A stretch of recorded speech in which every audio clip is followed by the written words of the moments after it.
Hi guys, my name is Vanessa and today I'm going to try to recreate one of my favorite Nicaraguan pastries for the first time. Picos are a sweet bread. Inside you'll find cheese, sugar. It's delicious and it's one of our staples, and I've never ever attempted to make one, and today we're going to try and make one. So we're going to follow a recipe and see how everything turns out. All right, here we go. I'm not going to lie, I'm a little bit nervous trying this for the first time, but let's get to it.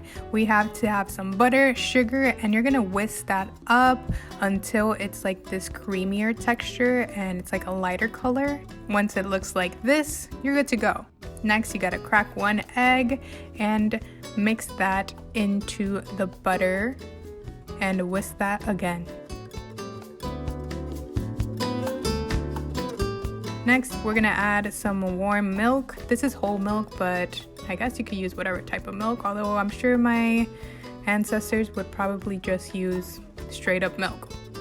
All right, next you're gonna use 1 pack of instant yeast or a tablespoon and 3 cups of flour.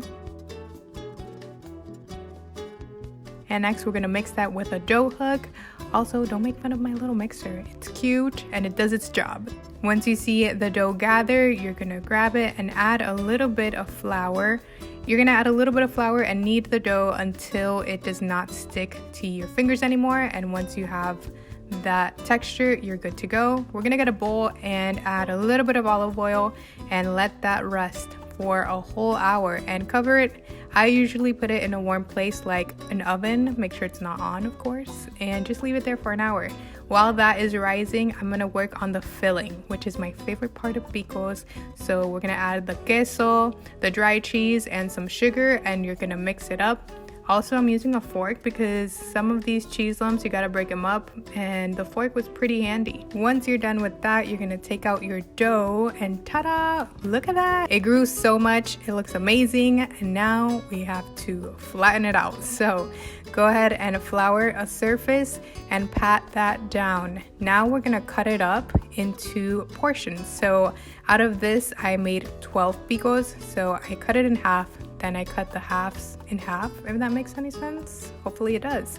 And then I cut each part, each fourth, into 3 parts, like I did so here.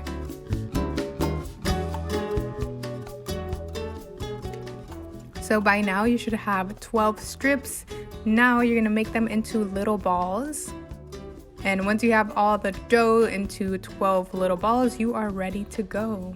So here are all the little balls. Ta-da, look how beautiful. Wow, so magnificent. Okay, enough with the hand gestures. Next, you're gonna get each ball and kind of tap it down into a flat circle. I use this big rolling pin, but if you have a small one, I feel like it's a lot easier, but I just have the big one, so that's what we're gonna use. And you're just gonna flatten it out. Make sure not to flatten it too much. Don't make it like paper thin. And I'm gonna add 2 spoonfuls of the filling. And while I was doing this, my mom saw what I was making and she thought I put way too much filling. I may have gone overboard, but that's fine. And then you're gonna make it into a little triangle. So what I did here is just fold each edge over to make a triangle. And there you have your little pico. Isn't it so cute? So once you have them all ready, you're gonna put them on a baking sheet and bake them for 35 minutes on 360 degrees.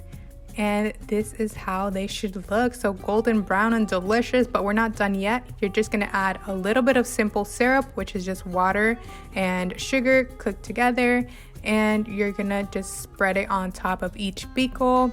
I don't have any of those fancy brushes, so I use a spoon, but if you are fancy and have a fancy brush, go ahead and use that. And we're done.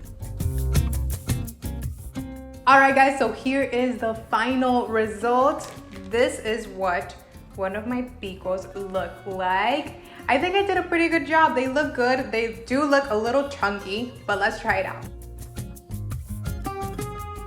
So the flavor is definitely there. I think I nailed the flavor, but they are a little bit smaller and chunkier than the traditional ones. But for my first batch, I think I killed it, if I do say so myself. And the recipe was pretty easy, so if I can do it, you sure can do it. And I hope you guys like this recipe. Let me know what you want to see next, and I'll see you guys in the next video. Bye guys.